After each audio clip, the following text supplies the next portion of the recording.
1.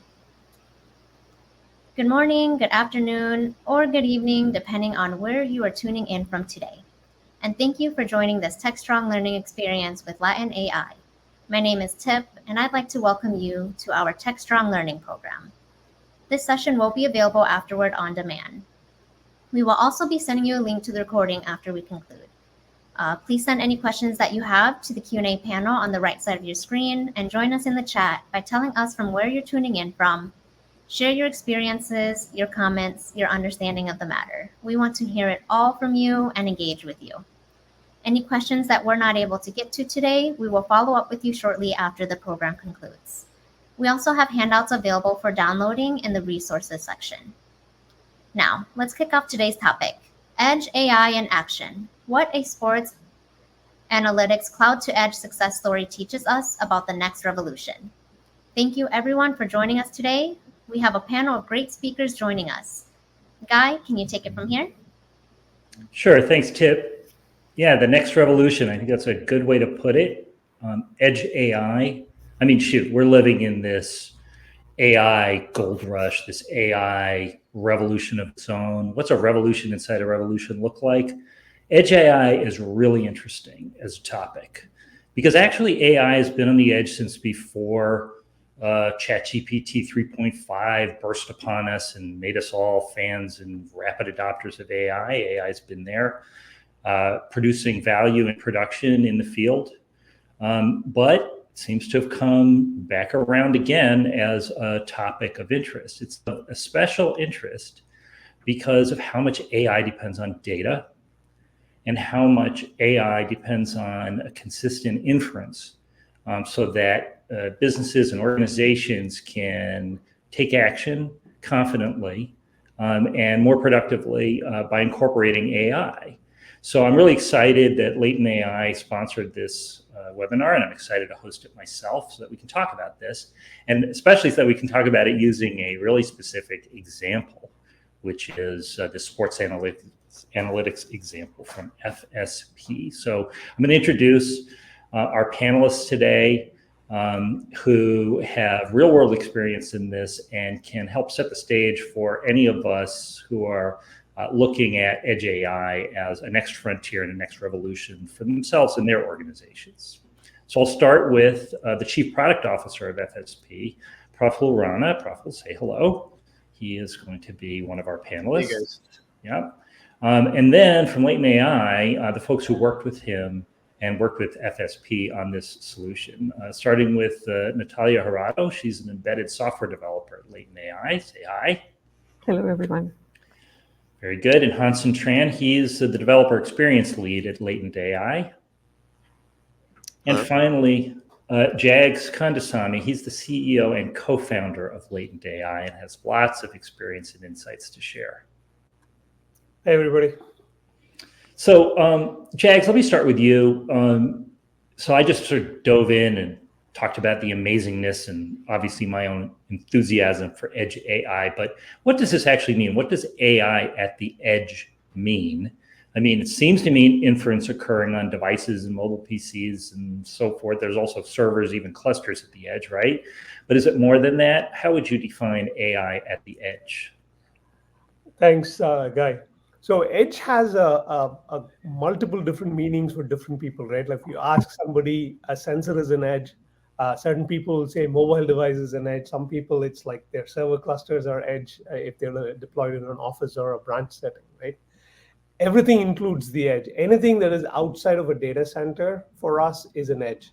So think about data conversion, right? Like an analog to digital conversion happening at the sensor level. And then that data transmits through different computing layers before it reaches either a cloud area. Sorry about that. There's a fire alarm testing going on. That's a really interesting intrusion upon the webinar. So actually, you know what I'm going to do? I'm going to ask the same question of Hansen.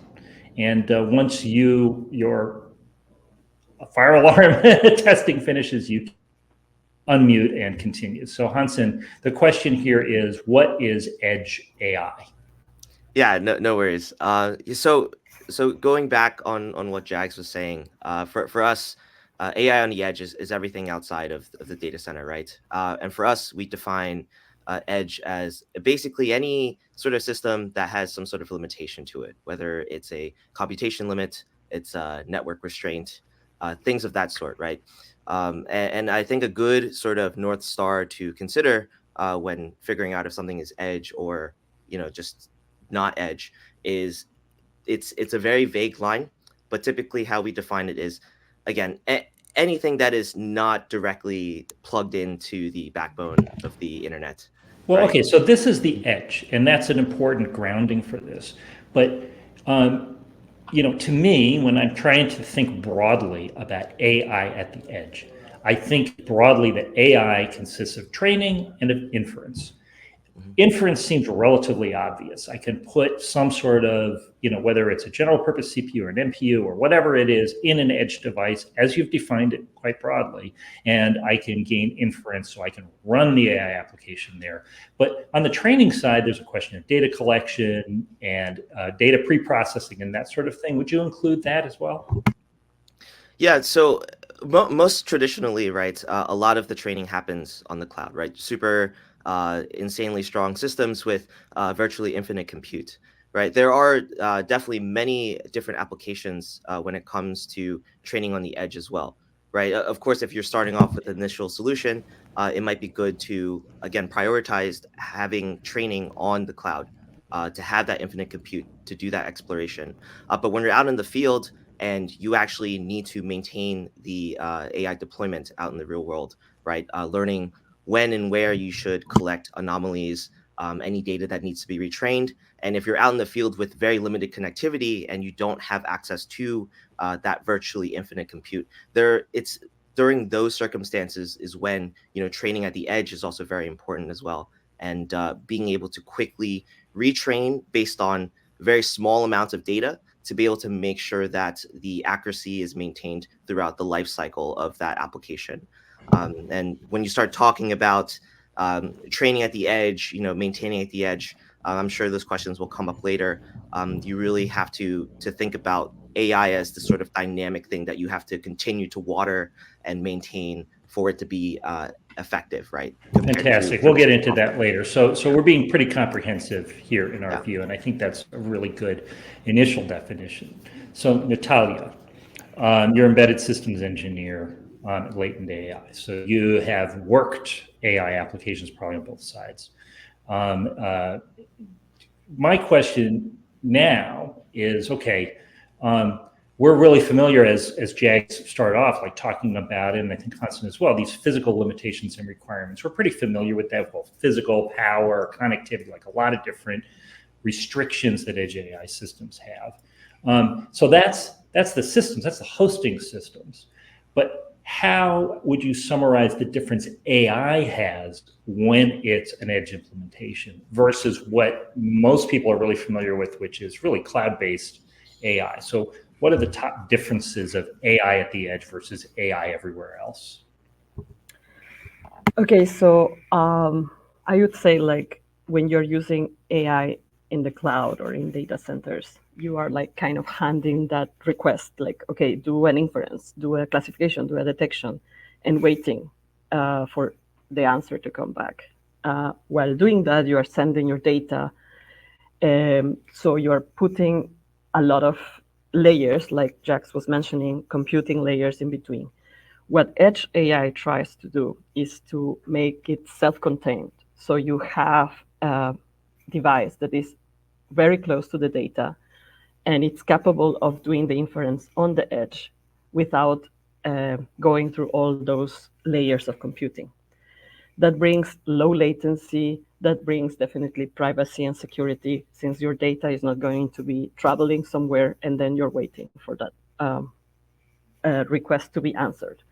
So as a embedded software developer and also as a very like enthusiastic about systems, I'm feeling like AI in the cloud is more like a service kind of thing, while Edge AI is like a solution that is part of the system, and therefore it is very close to the input data that is happening and the output, like actuators. So when you think about like deploying in a robot or deploying in a I don't know, production line where I have had a lot of experience, you don't want your data traveling outside.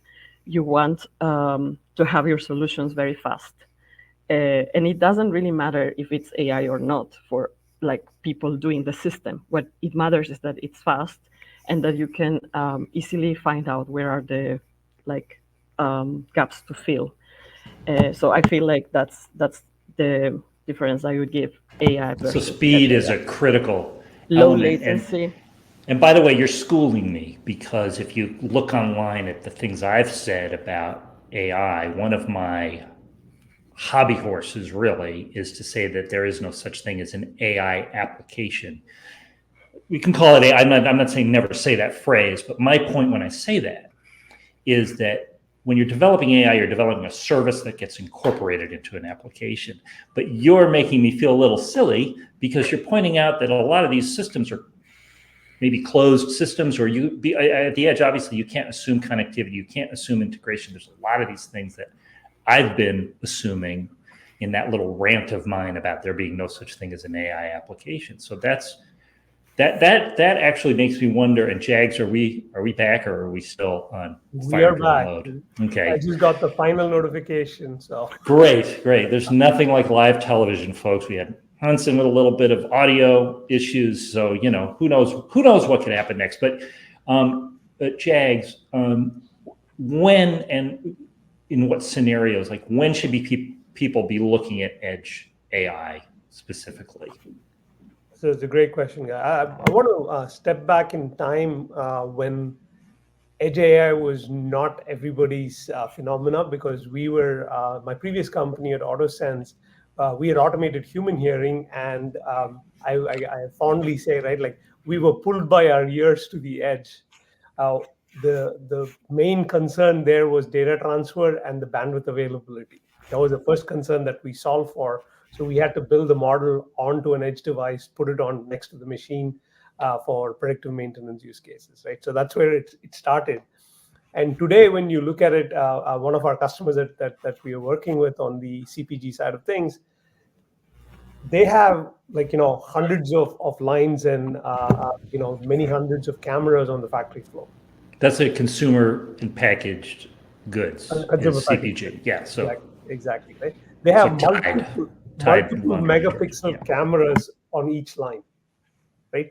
Imagine the data transfer that it will take for you to push all of that to the cloud and back, right? So network bandwidth is going to be a huge concern. The second one is latency, right?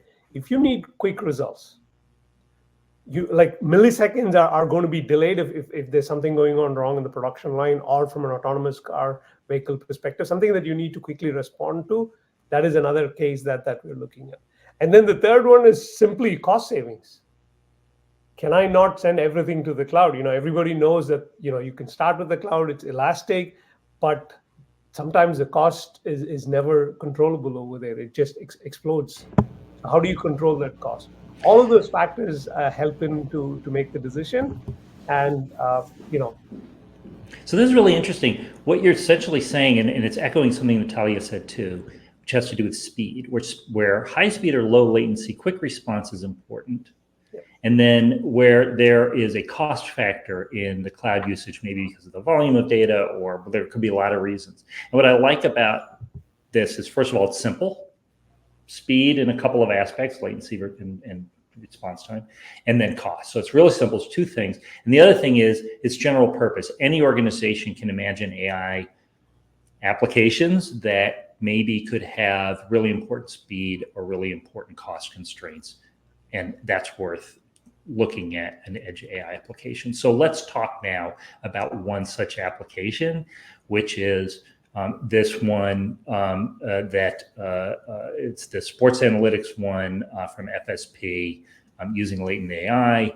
And with that, please let me turn it over to Praful, who's been waiting patiently to describe this, because now's the time for you to brag about what really is a really cool initial sports analytics, sports scoring application of AI. Praful, you want to talk about that? And Hansen, if you have anything to add also, just go ahead and jump in, because I know you're familiar with it as well.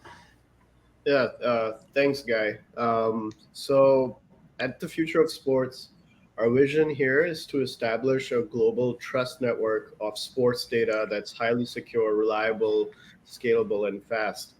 And what we mean by that is we work with various leagues and teams to help boost their fan engagement and uncover new revenue opportunities for their existing participants.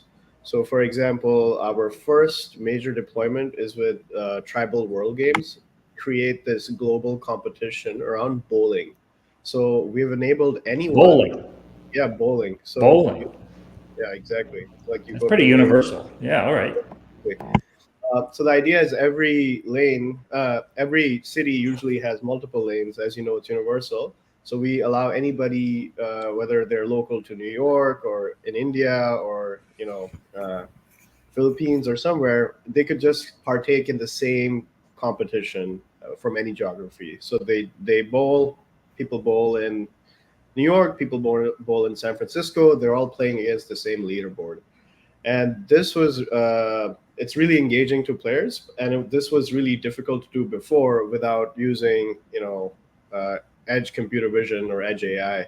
So we're using these sensors, smartphones, Raspberry Pis that run latent AI powered models on the edge, and these efficient models help us detect key objects and events that are happening in gameplay, and based on that, we're able to score our players, track their achievements, and most importantly, protect against fraud.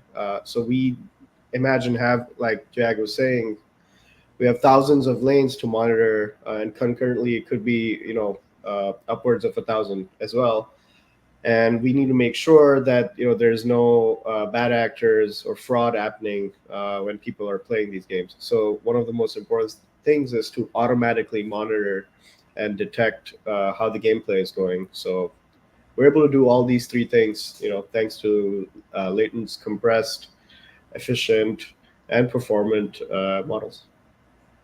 All right, so you're addressing the speed issue. Did you when you first started this, did you initially think about edge AI, or were you trying some sort of data center or cloud solution? Was this the first approach that you took to? No, that's a good question. So we tried several approaches, even from like manual humans monitoring the games, but doing it at the scale we're doing it, like I said, there's 260,000 lanes.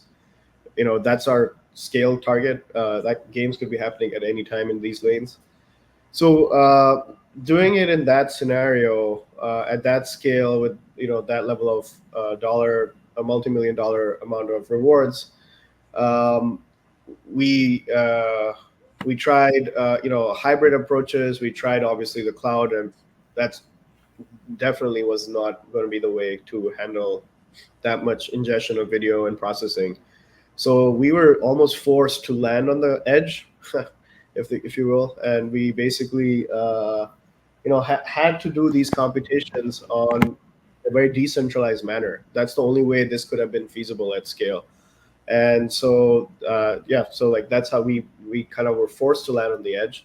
And landing on the edge comes with its own hurdles, as you said. One of them is, how do we deal with this limited power, inconsistent connectivity, and the other problem that we uniquely have, which is running across different devices. Like we have some of them that are on Raspberry Pi. Some people just can, some users can just bring their phone and run it on it. So all these challenges combined, I guess I'll talk about how we got into Latent, but we use these open source models. We tune them up ourselves, but the Well, performance. so hold it back on it, back up just a second. How'd you wind up? So you've described really well what drove you towards edge computing. I'm not sure you've described well enough what drove you towards AI, or did you start off with that paradigm Oh in mind yeah, already? no. So good point. So as we were coming to terms with how the human solution is not scalable, we can't really have a referee watching a game the whole time.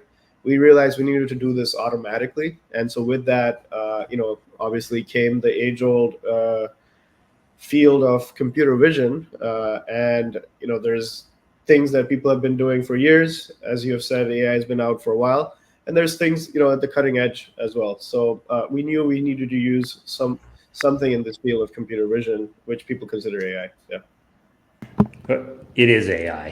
it is It's AI. just not generative AI. Generative AI Yes. is not all of AI, folks. I think our audience knows that. So very good. That's Important lesson. Yeah. That's good. So, what would you think? What do you think? And maybe Hudson, you could step in here real quick, right? So I'm wondering. Okay, I'm an audience member watching this, and I'm like, oh wow, this just sounds like they FSB banged against a bunch of possible solutions, trial and error, and then wound up with the inevitable one. That's good, but I want a little more drama here. What were the key decision points, or what are typical key decision points where as you're developing an edge AI application, where maybe you have to make trade-offs because nothing is perfect in every respect. You described like the connectivity question and the I guess the wide variety of inference devices and so forth. So Hansen, can you maybe pull using this example, talk about the kinds of key decisions or trade-offs that had to be made to come to a final working solution? Yeah, I definitely, Prof will probably definitely knows a lot more about the application and the hurdles that he has to face. But I think just to comment on switching from cloud to edge, right? It already comes with its own set of challenges. The ease of use of cloud is that since everything is sort of prepackaged and there's already a lot of tools that are out there on the cloud, and most of the cloud is sort of I would say abstracted from with different cloud providers, right? You go to Google Cloud, AWS, Azure, you name it, and there's already a bunch of sort of click-on tools that allow you to deploy these models and just some API that you can call from whatever device you're on. The problem with Edge is that a lot of these things that people develop on the cloud, they take a lot of these things for granted, right? It's the mixture of hardware, the limited connectivity, the limited compute that is on device right now that you have to run all of that stuff locally, right? These are some of the You have to challenges change that, your models. Like, do you have to sit here and just kind of go like, oh, well, you can't just take a model that worked in the cloud or something, and just go plop it. I'm sure Natalia knows all about this. You just can't plop it on the edge. So that's a trade-off and a key decision point. mm-hmm. Yeah. Yeah. There's teams that are specialized for those sections every step of the way, right? You would have a whole team that is really just focused on giving you the best model, no matter how big it gets, right? And then you have a whole team that focuses just on optimizing it. And I think one of the main benefits that we have with our tooling is that we give you all that power, right? These massive teams that people might not be able to have the talent for, to be able to package all of that in tools to allow you to make really, really quick, rapid prototyping decisions, as well as basically look at all these big decisions that you have to make in your solution. For instance, Profil wants to run with this amount of power. He wants to run this fast and on these devices. And what would that look like? And can I make these decisions way before any development happens? Yeah. And it allows Okay, them hold to on. sort of So- make these. Yeah, what's called hardware-aware development, basically. Mhm. Okay. Yeah. Okay. Yeah, go ahead, And- Nicole. Yeah. I was just going to add, the Profit. trade-off spectrum for me while working with Hansen and team here on POC was between smooth user experience and a stringent fraud detection engine. So we had to make sure that, because we also give engaging feedback back to the user to show how live detection is going on, so they can see exactly how fast, slow things are in their recorded videos or in their live achievements. So that's one piece. And then obviously we got to make sure that the model's running fast enough that we're actually capturing everything that's happening on the scene and not missing out on the details. And then the other piece is it using too much power? Is it Is it actually going to be running throughout the whole session, without your battery going to 10%, things like that. So I would say like those three areas of the spectrum, or the edges of the spectrum, is what we had to balance. And what Hansen is trying to say is the tooling that we got from Latent was amazing, because we could like literally variate which model, and without even running it, we can like kind of already estimate how they will do. And based on all the scripts that we wrote, we didn't have to actually even deploy the sensor on the edge. We could test all these things way before even deploying it, actually. So that was how the tooling helped me, or our team, get past these trade-offs. Okay, Yeah, so I'm Guy, starting I to would, build. Yeah, go ahead, Jax. yeah, I want to paint the problem statement a little bit more, right? The customers that we've interacted with, the ML team is actually a separate team.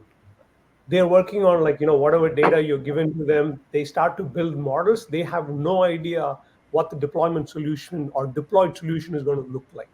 And they should not, ideally, because they should just be able to do their thing. If they're doing their thing, then what you get is this too hairy monster of a model that'll run extremely well in the lab and in the cloud.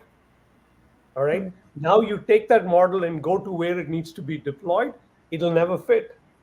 And you go through this back and forth process. This is where the time is being spent. And you will see a lot of pilots being successful, and the pilot never scales. And this is what Natalia's experience has been, right? And she's done this in the real world. They build a model, and somebody throws it over to her to go, like, now make this run. And you're trying to fit a 40-foot truck worth of information onto a Mini Cooper, right? It's not going to work. So that is where the bridging of hardware aware training becomes very, very Hardware aware. So Natalia introduced it. So Yeah. tell us about that, Natalia. Yes, so there is different things to be discussed. One thing is Python is the lingua franca of AI. That's not going to change. So in Python, you can do certain things that you can definitely not do or should not do in C++ or like in more hardware level programming languages. So what we do is, like, with our tool, we provide you the possibility to prototype using Python and just do whatever you want. And then we take that information and say, okay, which hardware do you want to use? And I like what they mentioned before, like decentralized system. That's very important because the systems are using nodes, let's say, that are already very capable. So we can use the capabilities that exist there and then think, okay, what hardware is there available? Then we do hardware aware development. That hardware that is already available, that is already able to do a lot of things, is it possible to use it really close to the data? And that's what we try to provide with the C++ APIs, also Python APIs, where we are already thinking about in which hardware we are going to be using that application, or in which hardware families. If it's not one specific hardware, then there is a family of hardware that we are able to use based on our budget, based on the restrictions of our systems. So if you think about like a self-contained system that just drives like a car, you have obvious limitations like space and cost, because you're going to do millions of them. So that is thinking of the system, how the system is actually going to end up in the real world. And this is really, so if I understand FSP's application, the bowling scoring and so forth, though, do you have less control over the edge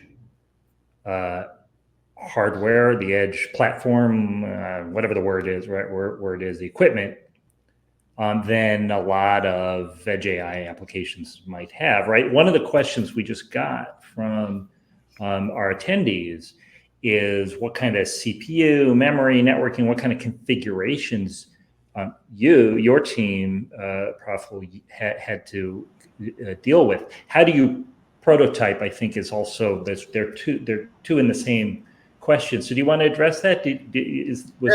Yeah. I mean, look, for us. Oh, and that question comes from Ron, by the way. Hi, Ron. Thank you for the question. Ron. Good question. So when it comes to what should we run on, and how do we decide that? I mean, for us, there's two form factors. One is the most popular mobile phones that our players might have already, or what is small enough, fast enough, cheap enough to deploy at venues, like at the bowling alleys themselves. So those are the two profiles. For the phone, we tend to focus on the iPhones and the Samsungs of the world, where we try to capture a majority of the market. So the stats there were actually better than the sensor ones. The sensor, I would say, you can look up the Raspberry Pi Pi 5 kind of hardware specs. So whatever they have, I believe it's 8 GB RAM. Not exactly sure how the processor is clocked, but it's not like as fast as in some cases as the iPhone. So like those were our visceral limitations. Like those are what the phones we were and the hardware we were focused on. And how do we prototype? I think there is a engine that lets us run it on our development machines, like 80% variant. And then there is obviously, to actually test it, we have to deploy it all the way, and on the device we feed it test videos rather than wait for perfect moments on actual capture. So that's how we go. Yeah. This reminds me of user agent testing in web and web app development. There's such a huge variety of possible environments that you just land on the most common ones and monitor. You have some telemetry, right? Like where these things are being run too, so that if some platform pops up, you might actually do some prototyping there as well, right? Absolutely, yeah. So it's for us, we need to reach world scale. So it's very important to be flexible to all these things. And what's also interesting about us is it's not only the phones that are the market for us here is also sensors. So the deployment footprint is large. Yeah, Guy, if I may add to Praful's answer, right? Like the other different types of edge devices that we have seen. There have been customers that are running a similar profile of Raspberry Pi, which is a ARM variant of an A72, for a couple of use cases on a mobile use case, right? Like from a car perspective, from a backup camera and stuff like that. So they've done limited number of model running on that. You won't get extreme excellence in that, but you're going to get some level of inference running on that. Then we have seen customers running on A100 processors, or H100s as well, right? They don't look like edge processing, but they are still edge because they're going to be in one server, and the server is not in a cluster form, and you got one server running multiple inferences over there, multiple model inferences over there. So we have a variety of CPU, GPU, VPUs, visual processing units, even ASICs that we have worked on that has done inferences at the edge. Cool. So, Praful, let me just ask one more question about what you've implemented. Well, two. Every time I say one question, it's always two questions.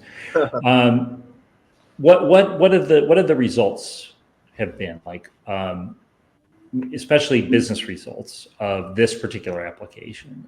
And then I'll get to the second question. Yeah. So look, main business goal always has been is to give verified data at speed.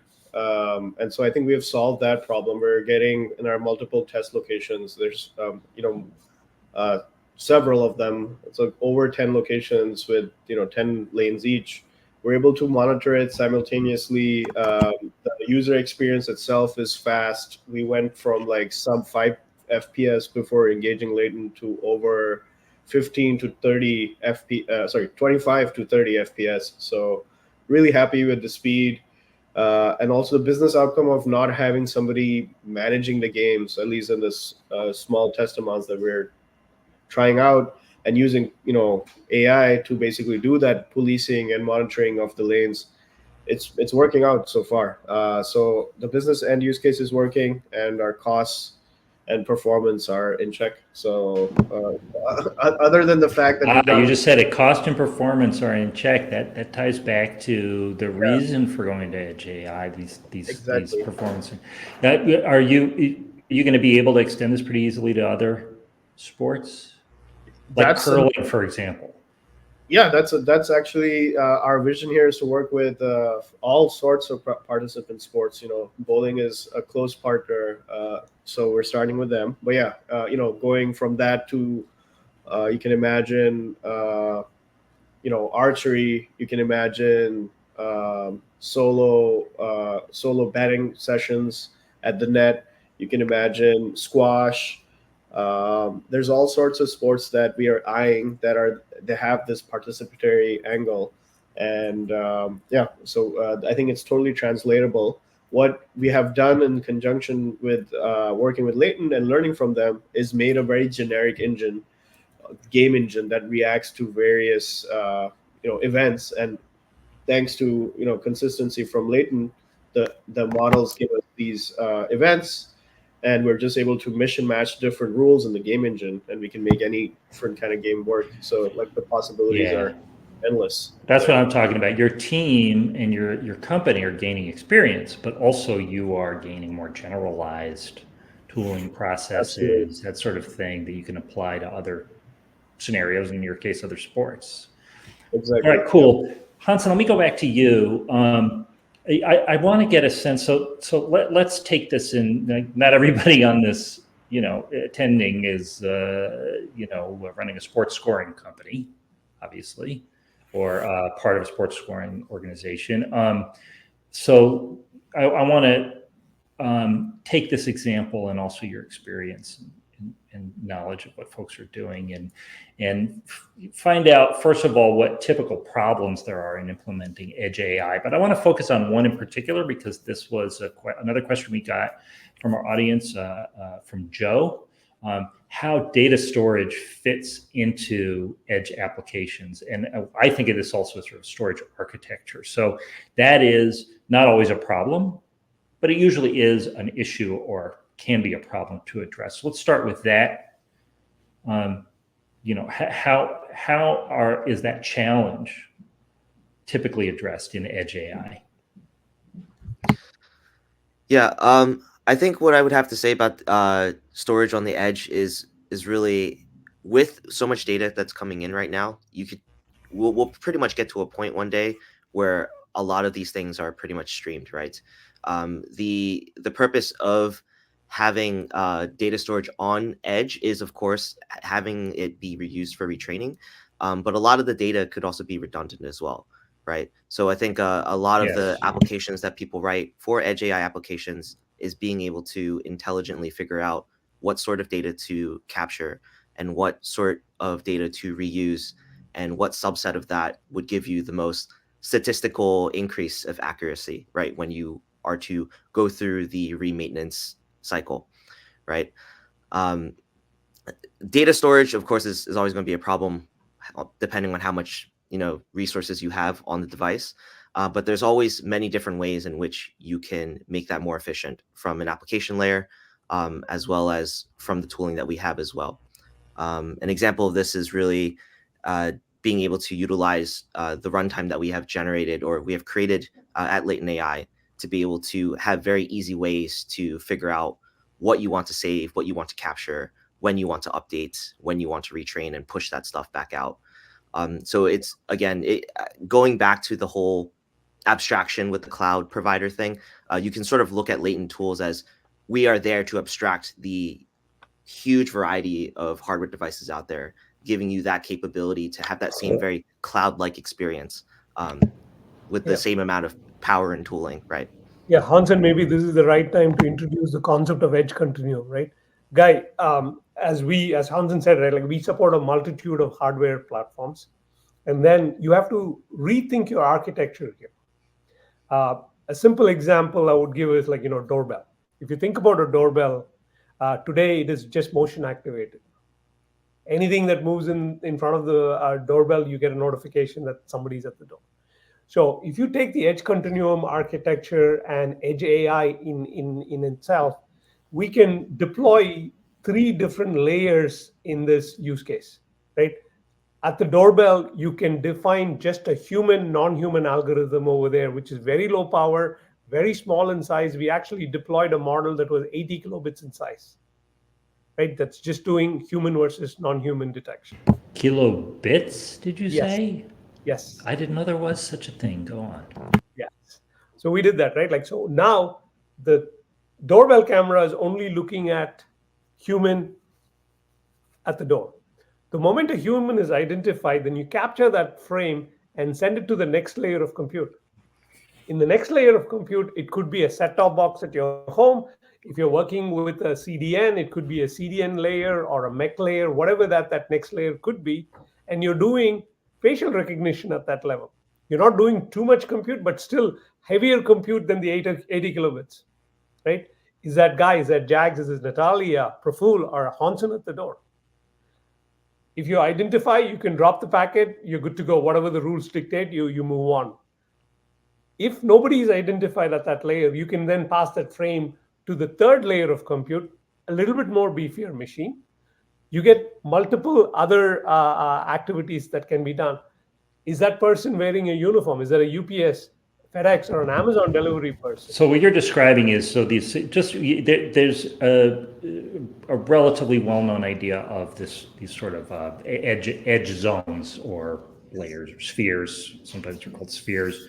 Far edge, middle edge, near edge. I suppose you could divide up into 11 layers if you want to. I like the number 11. But in any case, you're pointing out the fact that as you move closer to the core, you may still be in the edge, but you have maybe more capabilities, more control over the environment, more data storage, more compute capability, more control over the architecture. And you don't have to just take a two-layered approach. It's either edge or core. You can actually take a multi-layer approach and even build your architecture accordingly. Exactly. Okay, that's what you're calling an edge continuum. That is correct. I can feel Natalia bursting to weigh in here because actually we were talking about typical problems when implementing edge AI. Let's take a flip side to that, which is method. And I think it's summing or putting a bow on a lot of what we've talked about, including yourself, Natalia. What sort of measures should adopters take to ensure their edge AI implementations go well? Well, I think the development process in general, it's not static, right? It's not something like you say, okay, this is what I need, and then you make a list, you check the list, and it's going to work. It's a very dynamic process where the different parts of the systems are like very different, acting very different when they go alive. So one thing, and this is, I guess I fail a little bit to explain the difference between prototyping and production in the previous question you asked. But like in prototyping, we can get luxurious and use the vast space we have and all that. And once we actually want to do production, we need to be hardware aware. What are we going to use? And in that stage, we actually need to really think about the hardware, how the hardware interacts. I wanted to add on to what Jax was saying, that this kind of continuum is like triggers, right? Like, am I self-sufficient with this layer? Yes, so it just stays there. But if it's not self-sufficient, it just triggers different complexities of the application. And that AI or non-AI, I want to insist, it's just like this model or this system that gets inputs in and outputs out with certain accuracy. That's what we are trying to leverage on data-driven models that were trained, that were probably retrained and brought to the edge to make complex system more closer to the data. That's kind of what we want to do.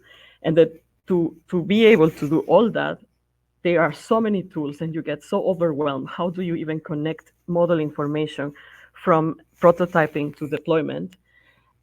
So what we are trying to do at Latent is to bring one tool that brings you end to end from, okay, I want to train with this amount of data, with this type of model, classifier, detector, more details like that, in which hardware, in which family of hardwares, in one only tool.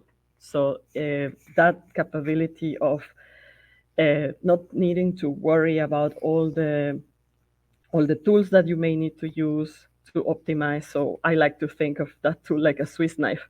You know, whatever you need at that moment, you pull it out. Are you at training? Are you at deployment? We are trying to bring you from a fast prototyping to a hardware aware development. Is it fair to summarize it, Natalia, as you're avoiding a lot of the trial and error that is typical? Because trial and error, it's a last resort, but it's often the first step or the first